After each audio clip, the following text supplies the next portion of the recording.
Hey everyone, welcome to another Power Monkey podcast. On today's episode, Chad and I interview Dave Tilley and Jennifer Pinchas. Dave's been on the podcast a few times already. You probably know him from Shift Movement Science and all the great work he does in the PT world for both gymnastics and for the fitness community. Jennifer has an amazing resume herself. She was on the 2012 Olympic Games team for the UK in gymnastics, as well as having competed collegiately for UCLA. Dave and Jen are both doing an incredible job for the gymnastics community in terms of creating some awareness and resources for the people going through some of the abuse that we've seen within the sport over the past few years come out into the public with movies like AFAA and such. Dave has created a little documentary that will be a part of a larger series called A Call for Change, which just was unveiled recently. And Jennifer started another online resource called Gymnasts for Change that I would highly recommend checking out. This is particularly a subject that is close to my heart, having come from the gymnastics community and wanting to see a safer environment for the next generation. But even if you're not involved with gymnastics at a high level, if you are a parent who has kids in sports, whether that be gymnastics or any other sport, if you are a gym owner or a coach, this can be a great resource for you as well, because we go into some topics that might be able to touch on something that you can take back into your own gyms or into your parenting setting. I really enjoy this one. I really would like to have them on again in the future to kind of see how their programs are moving forward, but we hope you guys enjoy this one and we hope you guys take something home that you can actually apply. Enjoy. Okay, well, Dave and Jen, thank you so much for taking the time to be on with us today. I think we got some important things to discuss, so thanks for taking the time. Pleasure. Thanks so much for having us. So, very important topic that I think we want to go over with you guys. It's kind of the culture that we've seen. Obviously, Jen, you coming from the gymnastics world at a very high level. Dave, you have competed in college and still very active within the community through coaching and through a lot of other areas with your PT. I come from the world as well. We know what the culture in gymnastics has been for a long time, especially on the women's side. And there's been an incredible movement to recognize the challenges that the young women have faced over the years, and what can we do to possibly create a future that is safe, healthy, and still successful for the next generation of athletes. I think those are all things that we really want to see. So maybe we can start with you, Jen, and just talk a little bit about your background as an athlete and what you're doing right now to kind of help start this change for the next generation. Yeah, absolutely. So my background is all entirely in women's artistic gymnastics. Started when I was 6, was in the national team by the time I was 9, and then was competing for Great Britain up until when I was 18. I did the London 2012 Olympic Games. We didn't medal. It was amazing to be a part of, amazing to have the home crowd.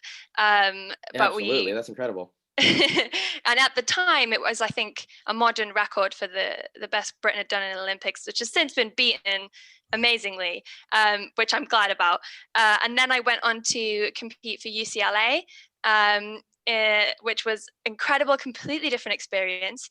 Lots of high fives, which I loved. We don't do as many of them in the UK. But yeah, really positive. And then kind of circle up to the present day, and the distance between me competing as a gymnast and now me being kind of just a fan. I didn't go into coaching. I have a boring normal person's muggle job, but the difference in that time period has given me a chance to reflect on kind of my experiences and the sport as a whole. And with the release of the film AFAA this year, which if you haven't seen it, you should definitely check it out. Super powerful.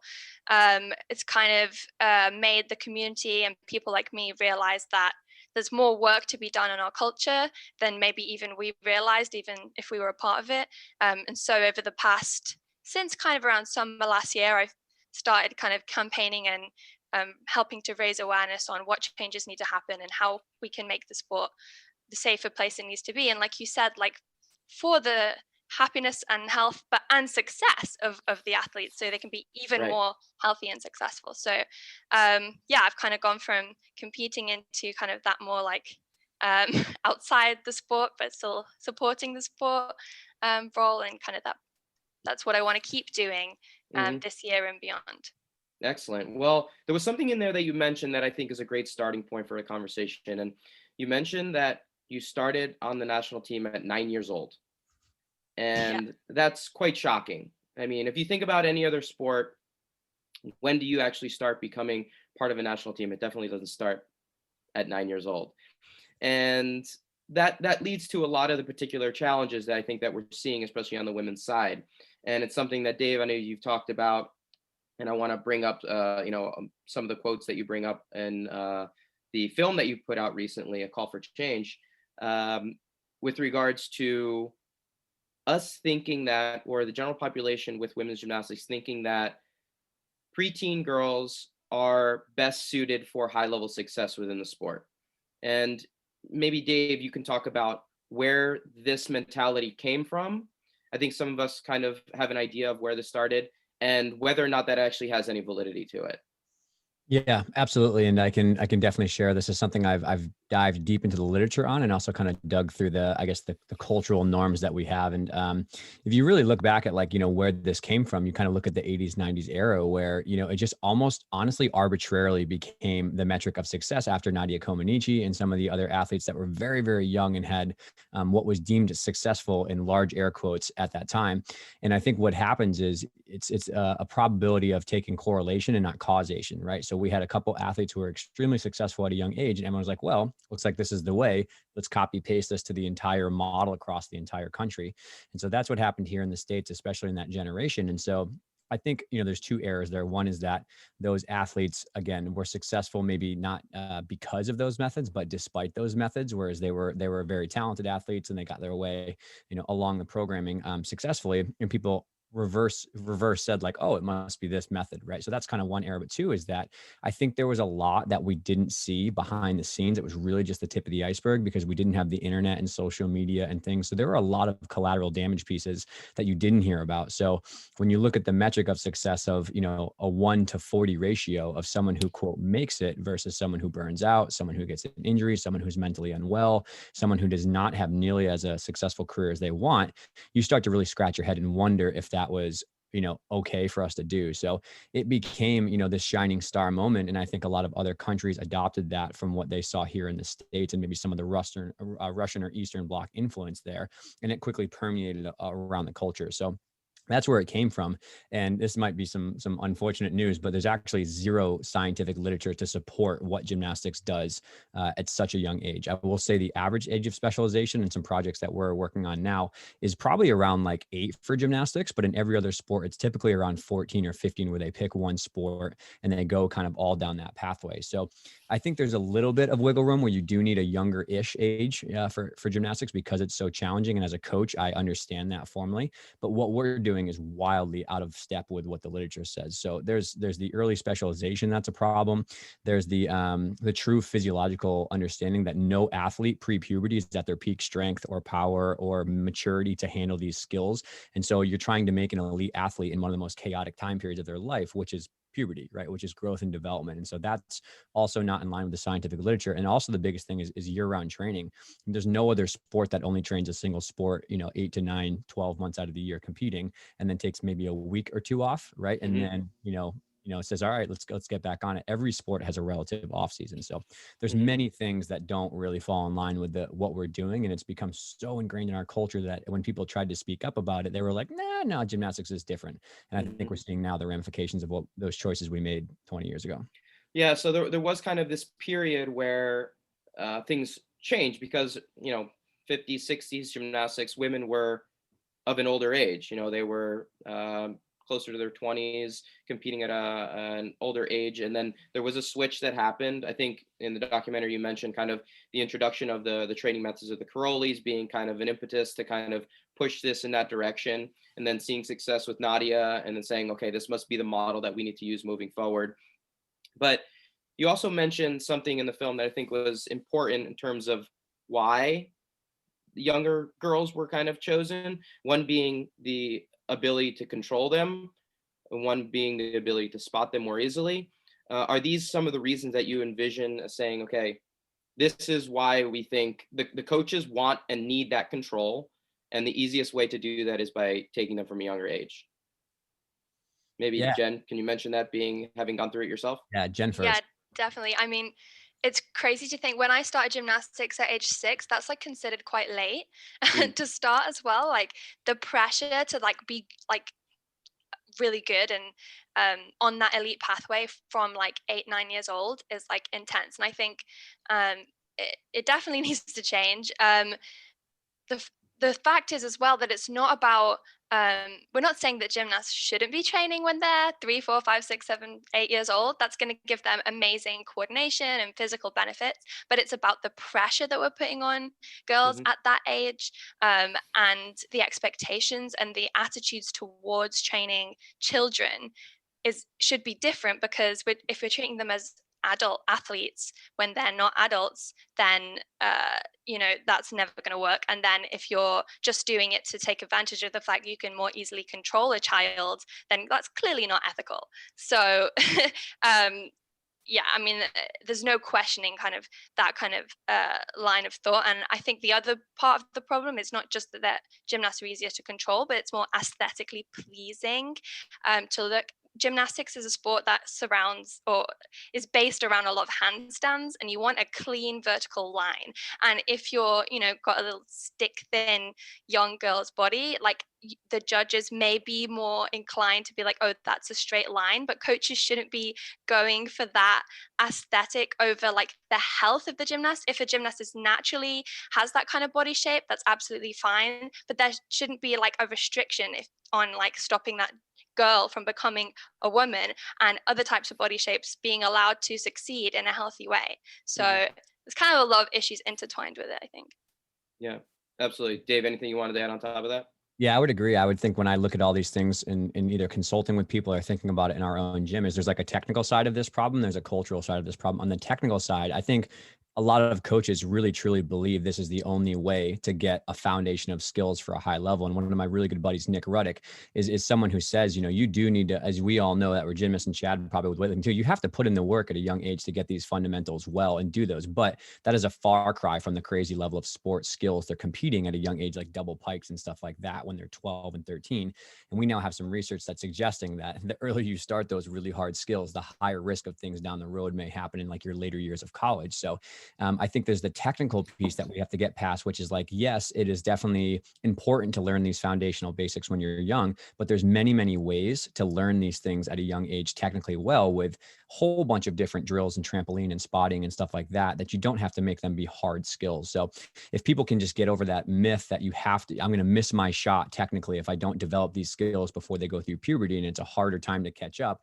That's really, there's countless examples of people who have been fine with a later peaking and later specialization age. So that's one. The other side is cultural, where it comes more towards the personal development stuff about like, okay, why are we doing this? Is this like a young hot shot that you get to show off and it makes you feel cool because you're a great coach and you go to this routine, that you hit this routine and they go, wow, she's doing a full at age 12 on vault. That's incredible, right? And it starts to become this little bit of insecurity ego piece. And again, that's when you really got to check your ego as a coach and be like, okay, I could possibly have 10 to 15 more years with this 12-year-old athlete if we do things well.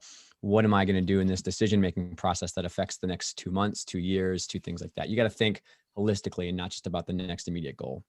Absolutely. Yeah. But I'm sorry, go ahead, John. Oh, the best coaches will do that as well, like what Dave's talking about. Like, let's assume that the gymnast is going to have a longer career and they're not going to burn out at age 16 and on to the next gymnast, because that's going to affect the way that you coach them and the way that they learn skills. Because if you're teaching a skill on the basis that they're going to be this exact same body type and weight and not going to change, and it just relies on them being super light, then you're limiting their future career so much and limiting that athlete's potential. And it's unfair to the gymnast and unfair to the sport as a whole to just kind of treat these human beings as just disposable, like, oh, we'll just keep going through gymnasts until we, get to the one that survives it. Yeah. And in the US, as we know, that was 100% one of the reasons why they allowed success. We could send 2 Olympic teams, right, to some world events. And I think, unfortunately, in the 80s and 90s, we didn't see all the ones who didn't quite make it, right? Because of that, because they were just like, okay, who's next? Who's next? Right. Who's next? Right. That's the problem. Yeah. So, I mean, I could go on. I have so many more questions, but I don't want to leave Chad out of this, even though it's the only non-gymnast. But Chad, I'll let you jump in here, and I'm sure you got a bunch of questions. Yeah, no, I'm just taking it all in, and it's very interesting to be on the outside looking in. Of course, being a weightlifter and looking into the gymnastics community and the culture of it, and we're talking a lot about culture.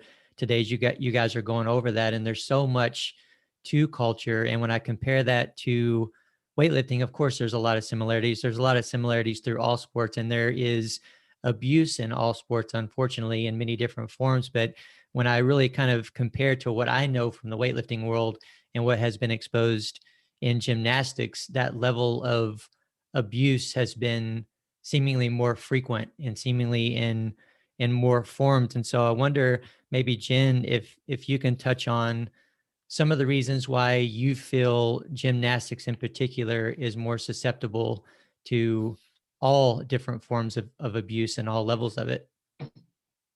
Yeah, I think it's a good question. I think it's partly what we kind of just touched on, that gymnasts are a lot younger, so they're kind of easier to manipulate. So it's easy if you are wanting to, unfortunately, most coaches are great, but if you are that kind of person that just is doing it for yourself and your own ego, and you want an athlete that's easy to control, a gymnast is young and vulnerable to, just having to be put in a situation where they have to trust their coach because they're that young. And I think it's also because gymnastics is a really dangerous sport. You have to place a lot of trust and a lot of belief in your coach, literally saving your life sometimes and catching you. And you have to believe every word they say and put your trust in them completely because of the high risk involved. And that, again, you can easily, and someone with the wrong intentions could easily take advantage of that and take it from just that position of responsibility for keeping the athlete safe to that level of control that is just like for their own ego, for their own level of liking the authority of it, and not doing what's best for the gymnast health, just pushing that gymnast as much as they can because they can. And maybe, I don't think that even all of these coaches that are doing it are necessarily doing it with the intent to harm, but like they can get away with it, again, because the gymnast is young, because the gymnast will trust them. So, and they think that, well, it gets results, so it's fine, it works, so that makes me a good coach, and it's it's for their benefit. What's the problem? And we need to draw a line between, like, just because it gets results with that one person doesn't mean that it's successful or that it's okay, even for that one person. Or what that person looks like after the results. Like what is the person able to do, like, to get to the point of success? What does that person have to endure? And I think sometimes that's lost because we put such an emphasis on the result and not the person who is actually going through it. And I think that's one of the things that we really have to also, it's not just about medal count. It's not just about kind of the end result. It's also the process, right?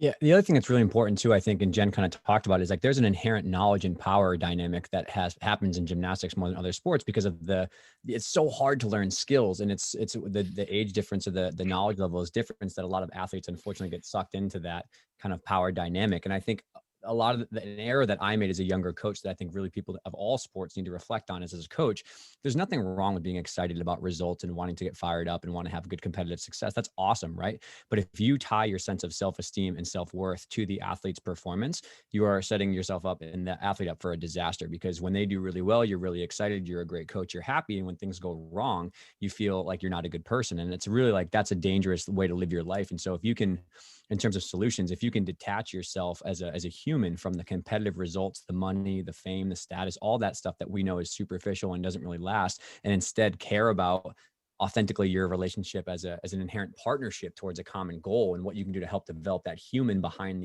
the athlete, that's really, really important. And I think the best coaches do that really well. They understand, win or lose, they still care about the athlete no matter what. And I think that's really where the best competitive results come out, because that person is not scared about messing up or scared about, a failed competitive result, knowing that on the back burner, their parents, their coach and stuff still care about them. Can I expand a little bit on this coaching side? Because I think it's a really important point. The difference between fear-based coaching and a coach that is more around the idea of being a positive role model. I think all of us in any sport have probably come across both types of coaches.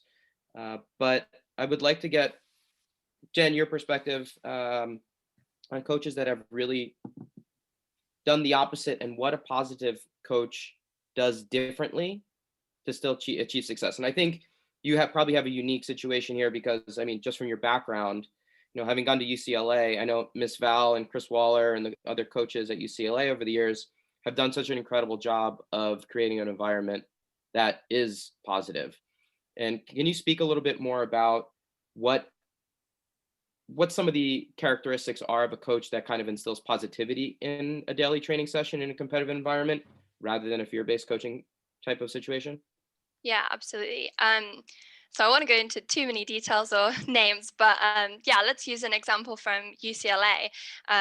One thing that I really noticed when I was there is that every decision that was made about my routines or what I was going to do that week or at that meet was a joint decision. And it was, do you think you can do that? It was mutual respect. It was how far you can go. And because I was involved a lot more, it made me more invested, maybe more motivated, maybe want to perform better than if I'd just been told you have to do this, or, we really need you to do this. So that was really positive. Another example I can give from UCLA that I've given a few times before and seems like nothing, but was like a real mind blowing moment for me was in my freshman year. I was sick. I had like a cold or the flu, and season for college gymnastics starts in January. And it was just before Christmas. And I came to the gym and I was really worried about being sick and not being able to do my routines. And I think it was Miss Val just said to me like, oh, I just hope you'll be okay on the plane home, because I had like bunged up ears or whatever. And that moment, because I thought she was going to finish the sentence with, I just hope like you'll be able to do your routines, or I just hope you'll be good enough by the time you come back from Christmas. And the fact that she just was caring about my health on the plane home, like just blew my mind and made me realize, wow, like I'm really cared about by this person, and that makes me really want to give back and to be invested in this team and be invested in this relationship and in the results. And it just pays off so much better, not just from like my own happiness, but like my investment and motivation to want to do even more and offer more and be a part of the team and get better results for myself, not just because of the pressure or expectation too. What about you, Dave? I know you coach as well, having gone through it as an athlete and now a coach. What do you notice? Yeah. And as someone who's gone from the not great example to hopefully a better example, I can tell you it's not a comfortable transition, but it's needed. Yeah, I think the highest performing coaches in terms of what they're able to do competitively, but also with their culture is definitely by far and away, they have no gap between what they say and what they do. They have high moral fabric. They come from a place of integrity, but they don't say one thing and then do another. And I think a lot of anybody, you guys are obviously Dave and Chad are parents, as we know, this is like, kids are watching you all the time. They're watching what you're doing. They're watching how you act. And so if you say, I think you guys should be, working hard and you guys should be here and focused, but then you're on your cell phone and you're not taking care of your own health and you're not sleeping and taking care of your own personal life. Well, they say that and they don't believe you. So the non-say do gap is really important. But the other most important thing is that they're radically collaborative and they work with a team of people to help get the best information with the athlete in a athlete-centered model. And that's the era that I think colleges have that to their advantage, thankfully, because of financial constraints or things like that. But they have a nutritionist, they have a mental health provider, they have a medical team who is the one who is the stopping gate between who competes and who doesn't for medical reasons. And I think that's really important for people to realize, is that even if you're at a club level and you can't have this great staff around you, you should really have a team of people, because the 6 minds of people who a nutritionist spends their entire life studying that science, and a strength and conditioning coach spends their entire career studying that kind of stuff. How in the world do you expect yourself to be technically the best person you could be, but also understand nutrition and mental health and deal with parents, and then also know a lot about energy systems? And this is something I'm so grateful with from Power Monkeys, because in my coaching education, when I first came to camp, I was like, oh, I'm pretty, I think I got a lot of stuff going here. I went to PT school and I think I'm pretty smart. And then I watched Jay and Chris Hinshaw and I was like, I know nothing about energy systems. I watched people lift weights. I was like, I'm an idiot. I don't know what I'm talking about. I watched like real experts in their craft. And I was like, this is wildly important for gymnastics. And I think I wrongfully get credited for the things that I share that I know about those fields. I'm like, I'm just listening to other experts around there. But the best people at the college level or the world level who are successful have that team of people, and they're one voice helping the athlete be to where they want to go. And it's not about their own personal agenda. Yeah. And I think an important distinction in here too, that I think I'd like to get everybody's take on, yours as well, Chad, from the weightlifting world, is the difference between being an abusive coach and being a tough coach. Because I think being tough in situations is important. And, making sure that the coach has the ability to say, I think you have a little bit more in you, and to pull things out of you that you didn't think you were capable of doing. And there's situations where there's that line, right? When are you going too far? When is being a tough coach, showing tough love important for the development of the athlete? I don't know if there's an easy answer to that, but Jen, from your experience, have you been able to notice a difference between those two? Like, do you have a situation where you've noticed being a coach being tough on you was actually beneficial? Yeah, I think it can seem like a gray area, but it's actually quite black and white if you look at the wider context and the communication between the coach and the athlete. So let's take like 2 examples. So one coach is yelling at the athlete, being like, you can do better than that. And then you have the same coach saying the same thing in a different situation. But one of them is based on clear communication all of the time. They then talk to them later. They say, they reevaluate their goals. They say, is this what you want? Are you okay? If they seem to be reacting badly, they stop. They say, I'm doing this for you. The other situation, the coach is yelling like, you can do better than this. And then if the athlete doesn't respond well, they just persist. They keep shouting, they keep yelling, they don't respond to their emotions, they don't appear to care for the way that person reacts, and they don't follow up with a conversation about what they're looking for, or how they're feeling, or how they can work better together. And that's a clear distinction. I think that it's the same action, but it shows a wildly different approach to why they're doing what they're doing, and how they're caring about that athlete, even though the same thing is like, okay, you're shouting at them. And it's not, so yeah, it's going to be a gray area, like, okay, you can't be like, just don't shout, never shout, or like, that's not okay, because sometimes you do need to, like, a bit of a wake up, or you need a tough love, or you need someone to tell you to stop it because it's dangerous for you or something. So it's not strictly about the action involved, but it is very clear to see when you look at that context and you look at why coaches are doing the things they're doing. And I think another important point to make here is that it's hugely about education as well, because I think in both situations, those coaches could think they're doing the best thing for their athlete to get the best results. But the one who doesn't have the clear communication and doesn't draw off other sources and collaborate with other coaches and specialists, like realistically, they're not helping that athlete. Even if they think they are, they're having a negative impact on that athlete. They're not giving them control. They're not, they're having a long-term impact that may become, bullying or like emotional abuse. So it's making sure that coaches are aware what that difference is, what it looks like, and the reasons for doing what you're doing when you're a coach, so that they're really clear if they're just copying how they've been coached, that they don't just kind of continue to pass on bad methods. Mm-hmm. Yeah, one of the things that I've always noticed, I mean, I've had positive and negative coaches, and I never thought that I would get into the coaching world. But I recognize that my last coach was extremely positive and was able to be tough at the same time. And I recognize that it worked because of his investment. His investment to do exactly what you're saying, to ask more questions, to see how I was doing outside of the gym, to like, how's your hobbies going? How's your art going? Just to be able to say, I care about you more than what you produce in the competition setting. And that goes a long way in me being able to give feedback to him and say, okay, be honest and say, today I feel like shit. I can't go, I can't do what you're asking me to do. Or him being able to say, I know you're capable of a little bit more today, but it comes from the coach's ability to actually invest beyond just what you produce. I think that that's a critical component for the athlete to actually buy in. Chad, have you had any experiences? I know weightlifting is maybe a little different in terms of when you start. You start at a little bit of an older age. But is there anything that you've noticed in terms of positive and negative coaches in your experience?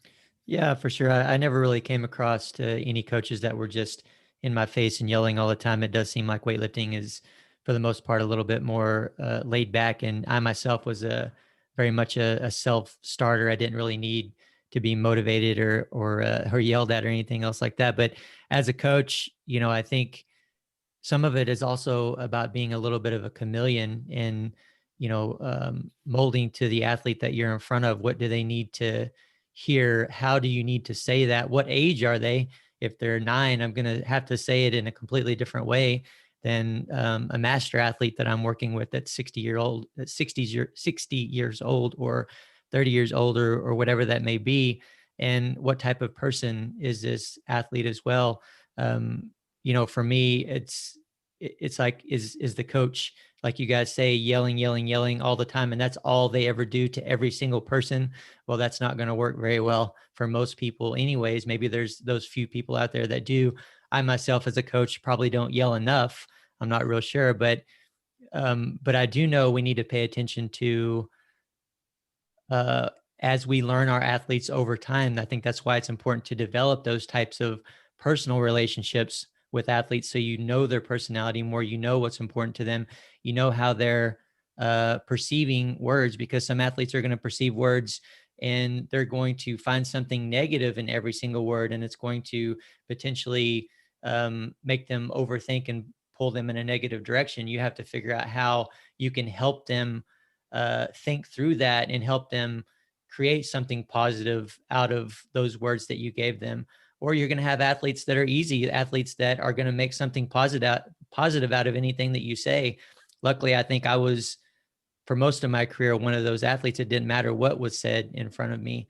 I found a way to at least pretend it was positive, and I think that athletes do need to get to that extent, or do need to get to that to an extent. But it's going to take, I think, a mentor and a coach to recognize those athletes that are turning every word or every phrase into maybe something potentially negative, and help them learn how to think through that, how to go through a process of turning that into a positive. Yep. Yeah, I couldn't agree more with, I think it falls back on this idea of investment from the coaches. The best coaches that I've been around understand that everybody's an individual and everyone deals with, criticism and yelling differently. Yep. And if you're just yelling universally at everyone exactly the same way, you're going to get a different response from every person on the team. Yep. So you have to care more about each individual. Gymnastics is unique. Weightlifting is unique in that they're individual sports, and the person's individual ability contributes to the team, but it's different than a basketball team where everyone's kind of collectively working together. But I think that's a really important point, and brings up something else I wanted to mention here with regards to specifically women's gymnastics being, like we've been talking about, the girls being so young when they're getting started, that the parents play a much bigger role within this process, and that there is kind of this triad between the athlete, the coach, and the parent. And for a long time, and Jen, your experience here again will be important to understand, but is it right to say that the parent has played less of a role, where you go into the gym, you leave your kid and you let the coach do their thing, which I've always been a proponent of in terms of like how I was coached, say like, okay, I want my parents to step away, let my coach do their thing, and then the parents come in afterwards. That seems to work if you have a coach that you can trust and you understand kind of their intentions behind it. But how do you envision the coach, parent, athlete relationship working, especially for girls that are starting out? Yeah, I think that kind of triad is really important, especially in gymnastics. Like Chad was saying, like some gymnasts will interpret things a lot more negatively, or they'll be thinking things in their head, but they're so young, they might not be able to communicate how they're feeling. So if you don't bring the parent in, like how are you going to understand like how best to help that child in certain situations? So that's a really important part of the communication. But also, like, I don't understand. Well, there's a time and a place, like you said, for kind of stepping away and I'm in the sporting world now, and I'm going to focus on this. And it's not about like waving to your mom or like having them watch you. But like at the same time, if they're never involved and then they never know what goes on behind closed doors, like so much could go on that the athlete or the gymnast, young gymnast, doesn't realize is even wrong until they're older and later. And if they don't necessarily then tell their parent, or the parent's not involved, like abuse can happen and go unchecked, because as a young athlete, you think it's your fault if you're being, told off or bad things are happening. So there needs to be that connect for the safety of the athlete, and also to help the athlete with that communication. And I think definitely my experience, like it wasn't nearly like connected enough. Like when I compare it to my experiences in school, for example, it sounds crazy, but like why would they be so different? When I'm learning about history, or I'm learning like how to write, there's like constant communication, feedback from my teacher to my parent, and like every so often, maybe like once a year at least, like there's a communication, a solid conversation that's happening. How are they getting on? How can we better help them? That never happened for me with gymnastics. There wasn't like a yearly check-in, or maybe even more frequently than that would be appropriate as a young child. There wasn't like a, feedback being sent home, and there wasn't even a place in my gym for the majority of my career for parents to watch, at least when I was a little bit older. So they were completely out the loop, a lot more than they than could have benefited me for my mental and health and career and progression. Yeah, I'm very curious. I want to just ask a question to add on top of that, because as a parent myself, when I think about some of the abuse, again, of all forms that has happened in gymnastics and some in weightlifting too, but especially with the culture and the way that things typically work, as you said, Dave, usually they're going in and they're training, and their parents maybe leave the gym. They're not there at all. They're not around during the communication, and maybe some sort of abuse starts to happen. Do you guys know of any parents that have, any gymnasts that have been in certain situations where they've been abused? And I'm curious to hear how some of the parents are handling some of these issues that their kids have gone through. And, hindsight is 2020. They look back and say, I trusted these people, and I maybe should have been involved a little bit more, or in a little bit of a different way, and maybe these things wouldn't have happened. And like I said, just as a parent myself, it just makes me wonder and feel for these parents. What are they going through, and how are they handling it? Yeah, I mean, I can't speak obviously as a parent, but I can tell you for a fact I've been fortunately and unfortunately able to see both examples of positive and negative here. And I think there's a very large difference between, as a parent, being educated and really being completely understanding of everything that's happening in the gym and in their athlete's career. There's a difference between that and then trying to coach the athlete, right? There's a difference between wildly overinformed and very aware of every decision and why it's being made. And I think this goes back to the coach athlete relationship, but also the parent coach relationship, is like the more open, radical communication you can have, and you can make really sound rationales for why you're doing certain things, why you're making training decisions, why we're pushing on this day when I know they have more in the tank, versus why we're gonna put it on the shelf until later this week. And also with parents too, why are we doing this meet? Why are we coming more hours? Why do I want them to work on these kind of drills? If you can have that radical open communication, there's no possibility of something being hidden behind the scenes. And so that's the first thing that I would just probably try to offer is, like, as a parent, your number one job is to protect your kid at all costs. So if don't be afraid to ask a question, and don't be like, oh, they're going to be upset with me if I overstep my bounds and stuff. Like, it's your job, and you should know every single thing that's happening in the training planning and why. And if there's no reason why you can't go watch training, like if your son or daughter is like, oh, I don't like my mom watching you, you're like, well, I'm sorry, I'm still going to watch. Like, I'm paying, and I care about you. So if I'm just hanging in the corner, like casually watching, then like, whatever, no big deal. There was a one-way mirror in our viewing lobby of our gym when I was younger, and I hated that my mom always came there, but I knew she was there. She was there all the time watching everything nonstop, and she would have awkward conversations, and she would ask really awkward questions to my coach sometimes. And I was like, Mom, this is so embarrassing. But she was always involved all the time, but she never tried to teach me gymnastics. She never tried to make a training decision. She knew where her line stopped as a parent and my coach's line started as their influence. So that would just be my 2 cents. Chad, I noticed this weekend that Ella had her first competition in weightlifting where she set a state record for her age group and everything like that. Congratulations. Ella's badass, following in her parents' footsteps. But how old is she now? 11 and a half. So she's 11 and a half, and Jody is coaching her, right? Right. So your wife is coaching your daughter, and you're on the sideline being a parent. How is that relationship with your daughter, who's actually participating in sport now that you obviously had so much success in? Yeah, I'm definitely more on the sidelines, and that's really where I want to be. I want to be that parent as much as I can, especially since Jody is her coach. And it's again, being on the outside of their relationship in that regard, I do worry about the future a little bit. Is it going to be better for Ella to have a different coach, or is this going to work out throughout her entire career, however long she chooses to do it? And that's one of the things that I think has worked with their relationship and with her doing weightlifting is that we have never for 1 second pushed her to do weightlifting. We never asked her to do weightlifting. It's something that she saw us do. She picked up a barbell and started mimicking our movement at a very young age. She was making up CrossFit workouts when she was 4 or 5 years old, and she still does to this day that I do with her. So it's not something that we never ever even asked her to do. Jody said, "Hey, I'm going to have this, little lifter weightlifting class. Do you want to join in on it? Or you can join in on it if you want to." And she did.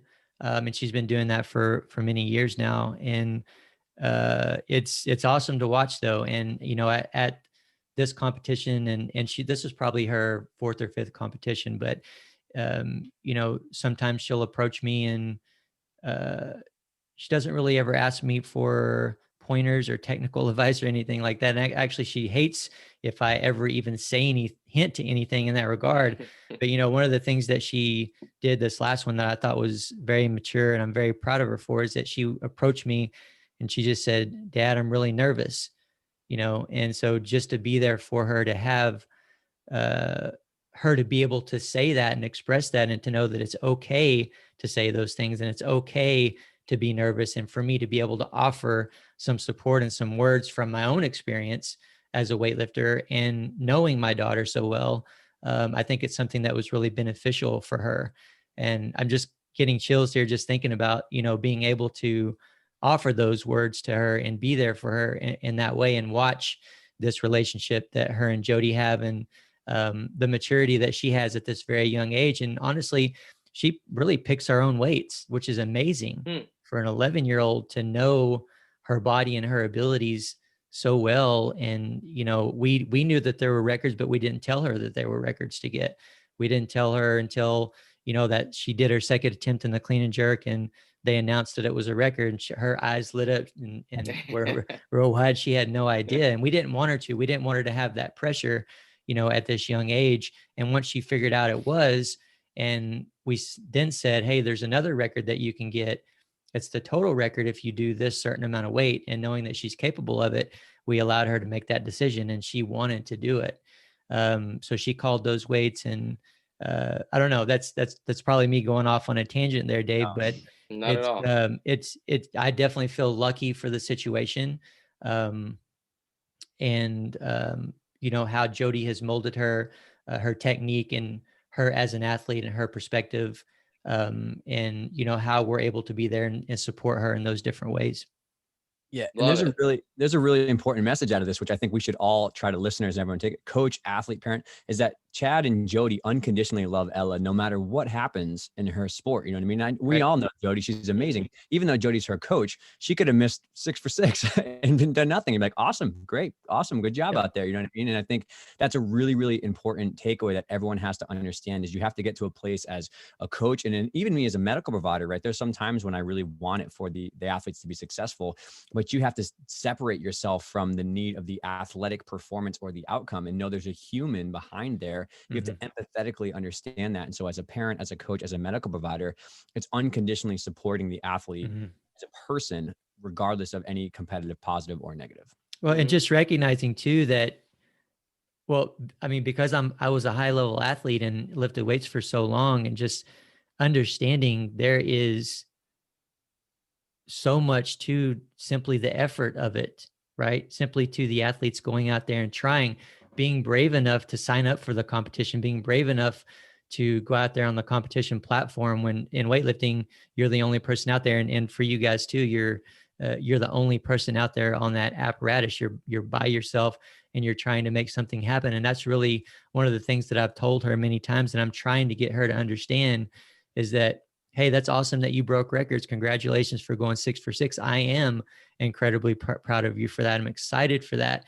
But know that I will be just as proud of you for the effort, for you going out there. And that, because she's to the point, and I understand she's very young and she's probably going to go through this for a while. And I went through this for many, many years myself, is being afraid to fail and being afraid of letting other people down. And, what I'm doing my best to do along with all this right now is just getting her to understand this idea of us being there unconditionally, as you said, Tilley, and us being so proud of her for nothing other than the effort. And that's it. Mm-hmm.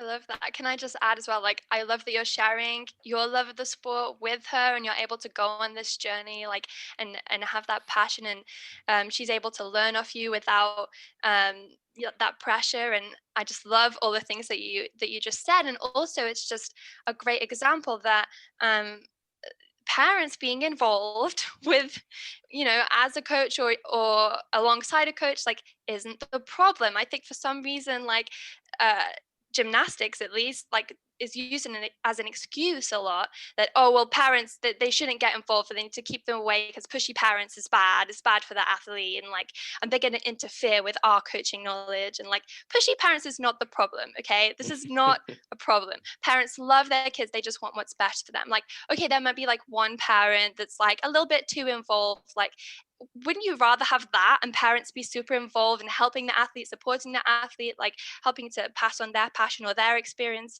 formerly in the sport, than have parents not involved and potentially like abuse go unchecked, and the athlete be upset and not know how to communicate and all these other problems. Like, let's choose pushy parents, like, or Yeah. not even pushy parents, but just let's involve parents. It's great for them to be in the relationship. I think that's such a great point. I think that's a great point. And I think it also just speaks to what we said before about, if you have a coach that's involved at that level too, the coach will probably be able to kind of quell that pushy parent by showing engagement with the parent, initiate conversations with the parents, and have one-on-one conversations throughout the year sporadically to give updates and things like that. And that probably would create a better relationship for even those parents that are a little bit kind of wanting to be in the gym and wanting to kind of watch and see what's going on. So I think that also kind of leads to a better relationship for the coaches involved as well. Yeah, I think we just need to get this message out as well, like, because it is part of the cultural expectation, at least in gymnastics, that parents aren't involved.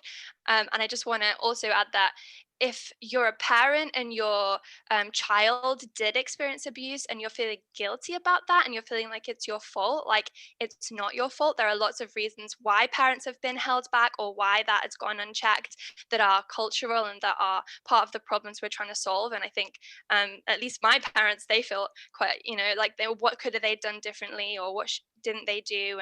And other parents have been saying that, but like, let's get parents more involved in the long term. But also, if parents haven't been involved, like, at least in gymnastics, like, it's not your fault. And we also shouldn't be blaming parents if they're not involved and something doesn't happen, because it's ultimately, it isn't them that caused it. So yes, like, check in with your athlete, like, try and be involved if you can, but like, you're also not to blame if that happened, and you are the parent in the situation. But like, moving forward, if we do involve parents more, I think that this will help prevent abuse from happening. Absolutely. Well, this is obviously a very complex issue and one that needs to be brought forward much more. And I know both of you guys have thought about this quite a bit in terms of some solutions. Do you have any that you'd like to share in terms of some next steps that would be helpful for us to be able to share with our listeners? Yep. Do Jen, you you want want to to go go first, or shall I give it? There's so many things I want to see happen. Other than the things, we've talked about, I think just talking about this is part of a solution, because a lot of it is cultural change, is misconceptions. So the more we can get these messages out, have everyone understand, coaches, parents, and gymnasts, what good and healthy coaching and training looks like, that is part of a solution. But then there's also like a lot more like concrete things that we want to see. Along with former gymnast Claire Hefford, and I have founded a nonprofit called Gymnasts for Change, and that's specifically focused on the positive future for gymnastics and those solutions, and making it gymnastics the best place it can be. And we have like a number of goals, everything from, it starts with recognition, recognizing where the problems are. We need apologies and acknowledgements and compensation for those people that have been wronged. So, that kind of need to bring things up to date. But then moving forward, we need better monitoring. We'd like reporting systems to be independent. We think if governing bodies are kind of keeping themselves accountable, it's never going to really work. So we would like an independent sports ombudsman in the UK, at least, to kind of be a check and an independent balance there. And then internationally, more widely, we're kind of thinking what would be an ideal model is something like WADA, so anti-doping, monitors doping and abuse of like substances, but could there be a similar system set up internationally for monitoring like coaching styles and abuse of athletes and behaviors in a similar way? That would be great.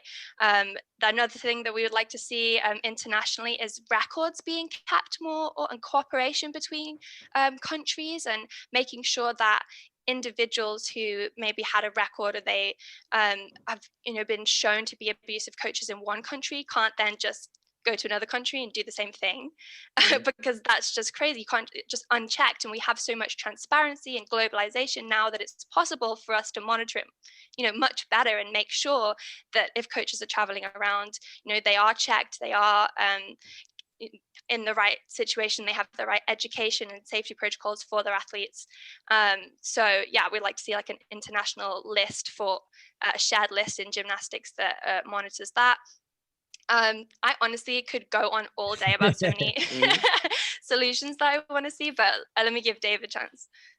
Yeah, I mean, it's funny because Dave and Chad and I had a podcast previously that we talked about, and one of I have kind of 3 pillars that are really important for change. One of which is like a moral and ethical standard that's enforced, and this is what you're talking about, which is having a really clear-cut guideline of how you interact with kids and what's okay, what's not okay, and actually putting your money when your mouth is, either when someone does something that's out of step, but also raising up the positive coaches who are doing an amazing job and saying, hey, this is what we should follow. Here's some great people here's how you deal with conflict in the gym. Here's how you deal with teenagers who have low motivation on a late Wednesday practice and you're feeling the emotions boil up. Here's what you do, and here you can handle that. So that is one that I firmly believe in. I think the second most important thing is radically overhauling the educational model we have here in the States and many places abroad. It's mind blowing that you can just walk into a gym and be like, I'd like to coach. I'm like, okay, sure. Here's a class. It's like, whoa, wait a minute. That wasn't cool at all. Like you should need a formal 1 year of training to become a basic gymnastics coach. And then another year of training if you want to work in the higher levels. And then you should be required to have continuing education from a bunch of different disciplines, from mental health to pedagogy into all sorts of other things about how you teach and learn and stuff. And then, there's experts out there all around the world who we should have international consensus statements. How much should a 10-year-old train? How many hours per week? What should they do? What's the best practices the science says? What are the best medical things? Like we need that to really happen. And I think that will, one, give those great coaches more solutions to their problems. I have empathy for those coaches who are like, I'm just trying to do the right thing. I tried to do that. Clearly it didn't work. And I know it's wrong. Tell me what to do and help me out, because they face a lot of really common problems that are challenging. And I think we need to do a better job of supporting them so that they're not as frustrated. So that's kind of 2. And 3 is what Dave and I have talked about before is there needs to be a very science-based workload and wellness monitoring toolkit that's specific to gymnastics. And that's kind of the research that I'm involved in with Tim Gabbett and some people is, it's not about using numbers to say you have to train this way, but those are the best ways to foster these communication styles about how are you feeling? Hey, why is your back all right? Like, how was that training? How was it not? Because if you have a planned reason for why you're pushing or pulling back or not, and there's a part of a bigger systematic process for a goal, athletes get more buy-in, parents are on board, you have scientific rationale for what you're doing. So I think the first one is kind of more the club level NGB, which is what you're talking about, is their responsibility. Education is everyone's responsibility. And the third one is more for the geeks like me and some other people to hopefully give people better tools to work with. Definitely. And they feed into each other, because the more research that we have, the more we can point to, look, it's proven that this works. That helps education. And then the education, the communication, it all kind of comes together to, to help the sport be and the athletes be as successful as they can be. Yeah, that's my last parting point, and I'll kind of wrap up here with my thoughts. Is that like it's wild to me, and Dave and you and I have had some crazy talks about this. It's crazy how much better some of the athletes and the performances could be for long-term health. Because I have some athletes that I work with that are 15 years old, and they've cumulatively missed 2 entire calendar years because of different injuries: shin splint, stress fracture, wrist injuries. What could you do with 2 years back of training? That's incredible. So like, it's not about calling out the negatives and trying to be all, as we said in the email, like doom and gloom. It's about like it could be so much better. Like coaches for sure, like you can be so much happier. You can love your job. You can be excited about coaching it and not feel this burnt out rut because your problems are always bubbling over and you can't fix things. But like the athletes would be happier, the parents would be happier. It's not about money, but financially the sport can thrive more when more kids are involved and have healthier, longer careers. So it's really coming from a position of genuinely like wanting people to be happier in the sport and loving the sport that we know is so great. And everybody, the rising tide lifts all boats when we clear up some of these really elephant in the room issues. Yeah. Well, I will say I think they're incredible suggestions and ways for us to move forward here. Dave, your mentioning of the fact that there are a lot of great coaches, I think is so important. Yes. To recognize that there are great people doing great things that we need to kind of take from what they're doing and see if we can do it on a bigger scale.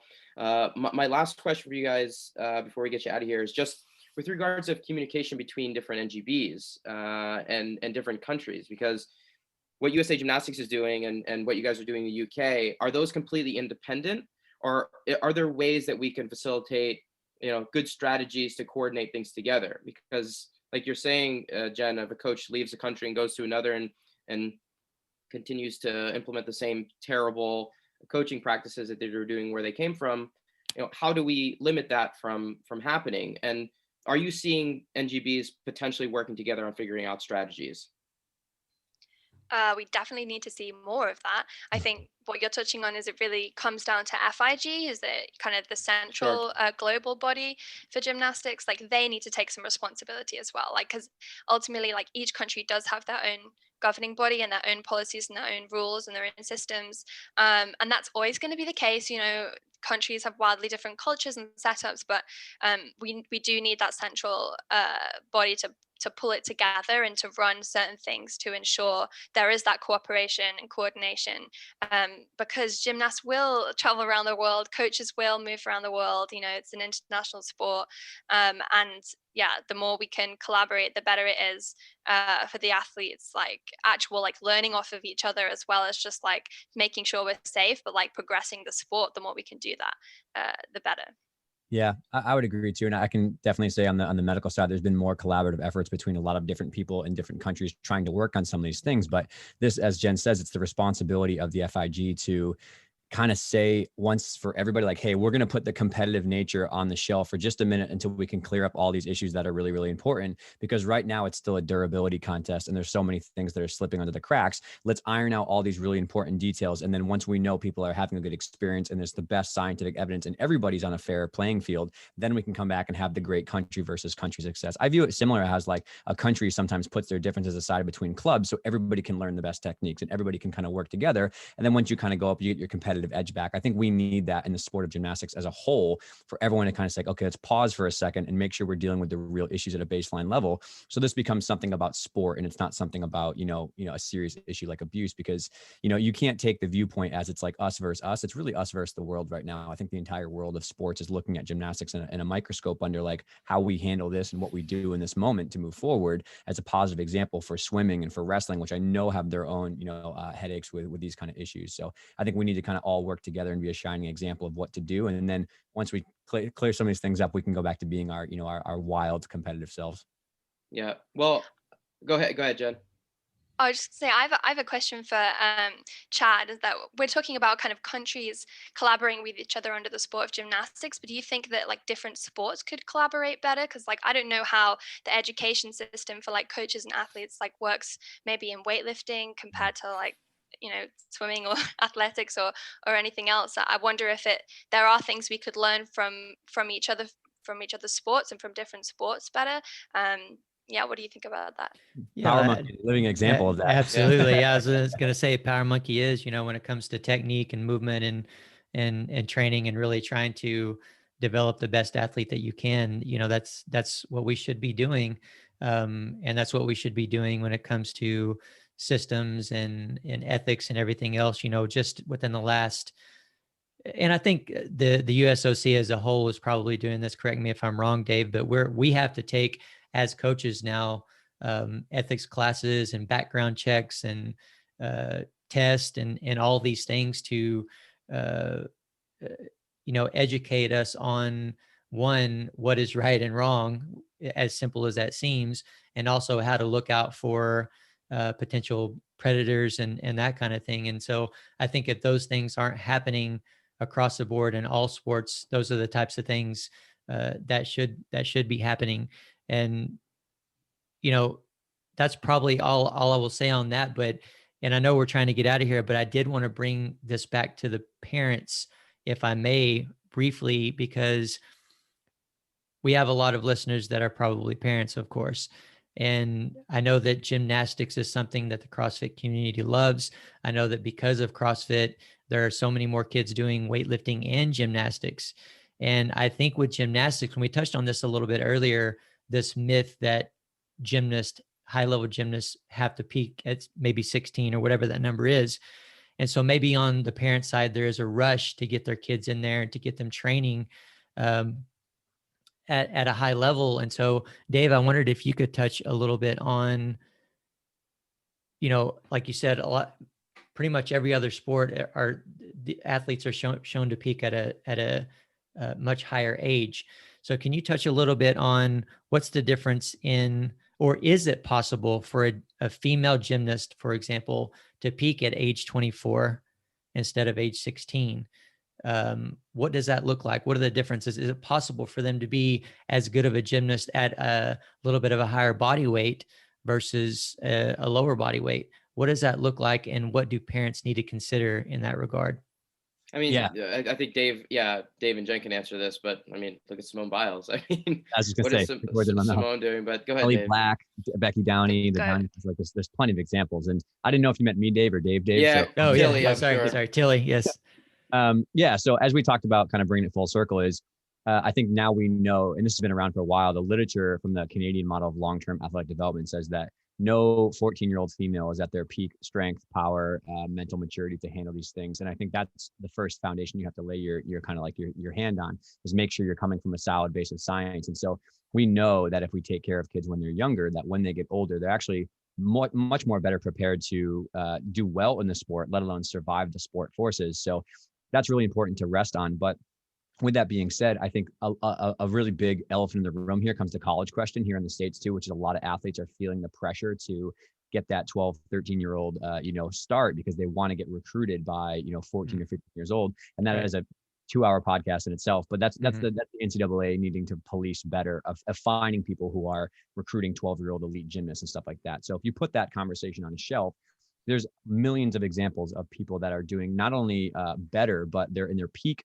actually later in their careers. So like we said, Ellie Black, Becky Downey, people who have, done things for so many years. Ellie Black's been weightlifting for 10 years with her strength coach, Scott Wilgris, and she's doing incredible, right? Like there's many, many people who are positive examples. And so as a parent's point of view, what you have to do is be able to think about what's the long-term goal here? What's the end result we want? One is we want a healthy kid on the other side of this, but two is that maybe they do have a super lofty high level goal. Well, the research supports don't push the training hours too much when they're young, do a bunch of things when you're little, get a good wide base of sports, and then take some off season time after your competitive events and just be a kid and have fun, because that's how you develop as the best human, but also as the best athlete profile. And then once you're like 13, 14, 15, you say like, okay, do we still want these high level goals? Like, cause when you were 12, you watched the Olympics and you loved it on TV, but you're 16 now. And it's like, what's going on? Like, if it's the same goal, okay, now let's have a conversation about how do we put all these chess pieces in place to have the right physio, the right strength and conditioning, the right mental health stuff, the right nutrition, the right technical coach, and how do we all kind of move about this piece uphill toward your goals? And I think that's really, I can't wait to see the day when we see, I think the average world age was like around like 18 or 19 in the last couple world cycles, which is really promising. It's no longer 13, 14, 15 is like, okay, here we go. And then 16, everyone's at worlds or at that. But we talked about it, but there's a very big need to have a hard conversation about the age limits around when we let juniors compete, when we let seniors compete. And then we have these guidelines about, okay, how many hours should a 10-year-old do? What does it look like? And what are the age specific guidelines? So that's a big further conversation, but one, it can happen. Two, all the science supports it. And it just three, takes a really good team of people who know the athlete long-term is what they want to work towards. And what are a few of the things that an athlete or just the human being in general is going to be missing if they do start gymnastics at, Jen, what'd you say, 4 years old? I mean, if you start at a very young age, which maybe not be wrong, especially if they're doing other sports, as you say, Tilley, but what if they just do weightlifting? They're specializing from a very, very young age. And with the general gymnastics program, the way that most people probably still run it, what are a few of the things that they're going to be missing? Yeah, one is a childhood. So that's probably the most important. But Right. in terms of the actual nitty gritty of the science, it's you miss out on a broad range of movement skills, a broad range of athletic abilities that, people make the argument that gymnastics is so widespread in the movements they do, but it's still a very repetitive sport, right? So by playing soccer and by playing football or weightlifting or doing something else before the age of 10 and then specializing later, you're giving somebody, a broader base to make a higher peak. And that's what we want. If you funnel someone only in gymnastics or only baseball, they have a smaller base and their peak, their maximal athletic talent ceiling is lower because they don't have all these wide, athletic things to work through. So one is the physiological, two is the strength, and three is just the emotional and mental, bandwidth to have different abilities to think through problems and stuff. So there's a lot of stuff in that research that's saying you're actually chopping out the potential of the athlete by saying only gymnastics year round from a young age. Does this explain why me and my gymnastics friends are terrible at ball sports? Yes. Yeah. Same here. I'm But better yeah, on no, a handstand than I am on a shooting a regular basketball. but there's so many sports I never even did as a child, or still to this day have never even tried, because I wasn't in school doing PE lessons, because I got out of PE because I was doing enough physical education in the gym. And my parents luckily really pushed me to keep doing, to make sure I was in education as much as I could be. They made me my dad made me take swimming lessons, because he was like, if you're ever on a boat, you need to be able to swim. He made me get my 400-meter badge.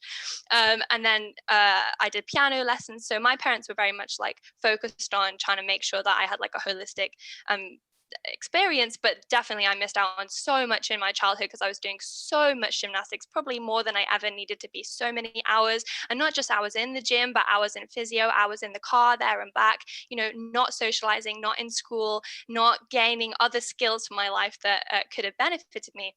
And it just was completely unnecessary, because had I not done that, I could have had learned more, been a more holistic person earlier on. What skills might I have now that I don't have, but also I could have had a longer career. It's absolutely possible, as Dave Tilley said, we've got Oksana Chusovitina is going to, I think, her 7th or 8th Olympics. She's over 40 years old. She's incredible, and as he said, people like Becky Downey here in the UK. I don't know the exact numbers, but she's posted before about how she's heavier than she was in certain previous Olympic cycles, but she's the fittest and healthiest that she's ever been, and she's at the top of her game. And so it can be done. You don't have to be a child prodigy at 6 years old or anything like that. We should be supporting longer, healthier careers. It's absolutely possible. As Dave also said, the age is going up, so the more we can have this extended education and cultural education, like you're doing in weightlifting, these checks, and not have it just be a grudging checkbox, but be something that people engage with and realize is beneficial for the athletes long term and the people long term, then we're headed in the right direction, at least. Yeah. And coaches have to let go of the fear of them leaving the sport. That's my last thing I say in the podcast is, so I read this in research studies actually a couple of days ago. A lot of coaches want to have them specialize early in only gymnastics because they're scared they're going to try other sports and they're going to love swimming or love horseback riding or love piano, and they're going to leave and ooh, man, that's a dice roll. What are you doing to that kid? You're taking them out from their favorite thing. And I've had that as a coach too. We had one of our best, young superstar athletes. She was like, I like skiing. And we're like, okay, have fun. We love you. Come back when you want to hang out. And it's you can't hang on to that athlete and hold them back from the fear of wanting to do something else. And sometimes gymnastics just, that's not their thing when they're 16 anymore. And you got to let them go. Right. That's why I really like the motto of USA Gymnastics of begin here, go anywhere. Yep. It's not about achieving high level success in gymnastics. It's about setting a foundation and then going on to do whatever you feel like is your passion. Yep. So you did bring up Oksana Chusovitina. If you do not know who she is, legend, you should look her up. She is on her way to competing in her 8th Olympic Games this summer. She's been every Olympic since '92. She's amazing. She's 45, going to be 46. She's a mom. She is absolutely just a legend in the sport of gymnastics. But I think we will be finishing up here, guys. Thank you so much for the time. I will not ask you the question that we normally ask because I think it's unfortunate for Chad in this particular situation. Yes. But I do want to ask if there's any particular guests that you think would be great for us to have on, maybe to continue this conversation. maybe one from each of you. Jen, go ahead. Oh, wow. There's so many people that have been really supporting like this movement from the start. There's, other gymnasts who are still going today, like the Downey sisters and Tanisha Francis and Hannah Whelan, who've been really like helping drive the conversation. Niall Wilson, who just retired. And then, coaches who are leading the way as well. Like we mentioned Simone Biles before, like literally the greatest of all time. Her coach, Amy Borman, has really been like a huge advocate of like positive coaching, and clearly it works. So they'd be great people. Obviously, I've co-founded Gymnasts for Change with Claire Hefford. So she's been a driving force in the UK for driving policy change and cultural change with me. But yeah, there's so many people that, and I'm so glad there's so many people that I can't name them all, because this really needs to be a group effort to change things for good. Fantastic. Yeah, Dave, I would anybody say, else? yeah, I really want to have, like, whether it's on this podcast or mine or elsewhere, or just like a dream team of interdisciplinary international panel of like those athletes that are in their 20s. Like I'd love to get like Becky and Ellie and someone from the US and someone like Mez from Australia, and just have like a really open, honest discussion with all these athletes that are in their 25 to 30s. And they're like, really, they're looking back on all of it.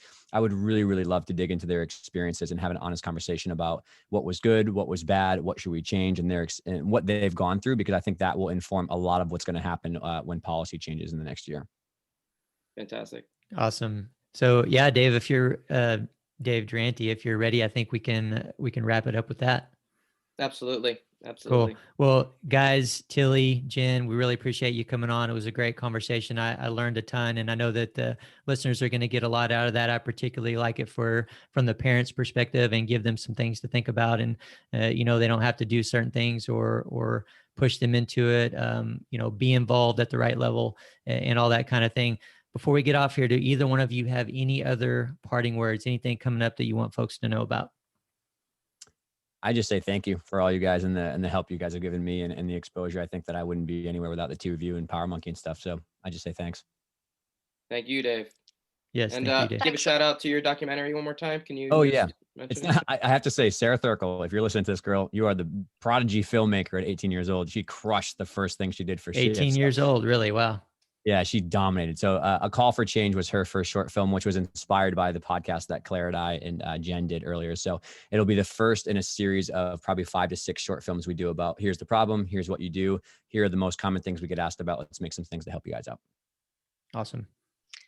Amazing. I'll also just add, thanks so much for having me on. Like I said, kind of a bit earlier, like part of the way to changing things is talking about it, is making sure that people understand what's not right and what is right, and having these conversations. So thanks for helping us get the message out, me get the message out. Like I said, I launched Gymnasts for Change. So you can check out gymnastsforchange.com, which is a nonprofit based in the UK, but we want to help the sport internationally be the best sport it can be. And just to emphasize again that like the majority of people who are in the sport want the best for the athletes. They're good people. And we just want to make sure that that's the case for all people in the sport, and make sure it's a good experience for everyone. Awesome. Well, guys, as always, be sure to head over to powermonkeyfitness.com for services and upcoming events. And Dave, I wondered real quick if we could throw in any updates there might be on Power Monkey Camp Online. What's going on with that? Power Monkey Camp Online is now available. You can go to academy.powermonkeyfitness.com to find out more information. It's an incredible online platform where if you have not been to camp, or if you have been to camp, 23 hours plus of information right at your fingertips to learn from our coaches. There are tests, there are certifications that come along with it. Highly recommend checking it out on our website. Again, it's academy.powermonkeyfitness.com. There you go. Please check that out. Please get involved. Take that opportunity that there is for you guys to see this stuff online, and further your education for yourself as an athlete and as a coach as well. And on behalf of Power Monkey Fitness, we're your host. I'm Chad Vaughn with Dave Durante. And until next time, guys, thank you all for listening.